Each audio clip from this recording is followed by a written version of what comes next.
नमस्कार दोस्तों, my short hand में आपका स्वागत दोस्तों आज की डिक्टेशन 100 वर्ड प्रति मिनट की गति से तैयार की गई है। है। दोस्तों, इस डिक्टेशन को आप करके यह जान सकते हैं कि आपकी स्पीड अब कितनी हो गई है। और दोस्तों, यदि आपको यह डिक्टेशन पसंद आती है तो मेरे इस चैनल को सब्सक्राइब करें, क्योंकि भविष्य में मैं आपको बहुत सी डिक्टेशन दूंगा, चाहे वह 80 शब्द प्रति मिनट हो, 90 शब्द प्रति मिनट हो, 100 शब्द हो या और भी आगे की। तो डिक्टेशन स्टार्ट होने में अंतिम 5 सेकेंड।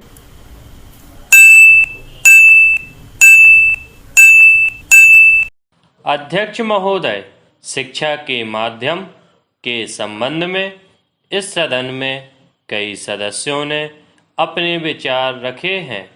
सबसे पहले मैं अध्यक्ष महोदय तथा सदन का ध्यान इस बात की ओर दिलाना चाहता हूं कि शिक्षा कई माध्यमों के द्वारा दी जा सकती है। जितनी विचारधाराएं शिक्षा के माध्यम के संबंध में है, चाहे प्रकृति का सौंदर्य हो, चाहे ललित कला हो, चाहे खेल कूद हो, चाहे श्रम हो और चाहे भाषा हो, उन सभी माध्यमों का इस्तेमाल करके हमें अपने विद्यार्थियों को ऐसी शिक्षा प्रदान करनी चाहिए जिससे उनके व्यक्तित्व का चहुमुखी विकास हो सके। इन सब माध्यमों में भाषा का भी अपना एक महत्व है, लेकिन अफसोस है कि आजकल हम केवल भाषा को ही शिक्षा का माध्यम बनाकर चले, जिसका नतीजा यह हुआ कि केवल किताबी शिक्षा ही हम अपने बच्चों को दे पाए और केवल किताबी शिक्षा ना उनके व्यक्तित्व का ही संपूर्ण विकास हो पाता है और ना हम अपनी शिक्षा को ही अच्छे स्तर पर ले जा सकते हैं। इसलिए मैं निवेदन करना चाहता हूँ कि भाषा के अलावा अन्य जितने माध्यम शिक्षा के हैं, उन सब माध्यमों को हमारी शिक्षा प्रणाली में उचित स्थान दिया जाना चाहिए। जहाँ तक भाषा का प्रश्न है, दुनिया के सारे शिक्षा शास्त्री और हमारे कमीशन में भी जो शिक्षा शास्त्री थे, उनकी भी यही राय थी कि शिक्षा का माध्यम अगर कोई भाषा हो सकती है तो वह मातृभाषा हो सकती है। मातृभाषा के अतिरिक्त अगर अन्य किसी भाषा में शिक्षा दी जाती है तो वह शिक्षा अच्छी नहीं कही जा सकती। उसमें बच्चों की शक्ति की बहुत हानि होती है।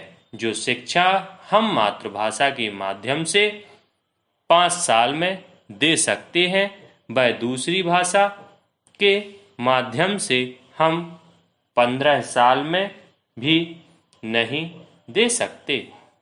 यदि यह बच्चे की मातृभाषा नहीं है तो उस भाषा में शिक्षा प्राप्त करने के लिए बच्चे को बहुत अधिक अतिरिक्त मेहनत करनी पड़ेगी तथा अधिक समय भी देना पड़ेगा, जबकि मातृभाषा के माध्यम से वह बहुत कम समय में और बहुत कम मेहनत से शिक्षा प्राप्त कर सकता है।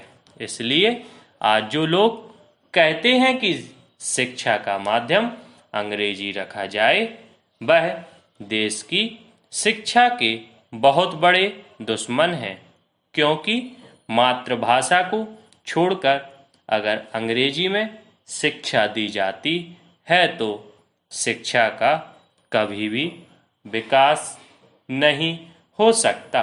यदि हम चाहते हैं कि देश के करोड़ों बच्चों को देश के कोने कोने में शिक्षा दी जाए तो केवल मातृभाषा को शिक्षा का माध्यम बनाना होगा।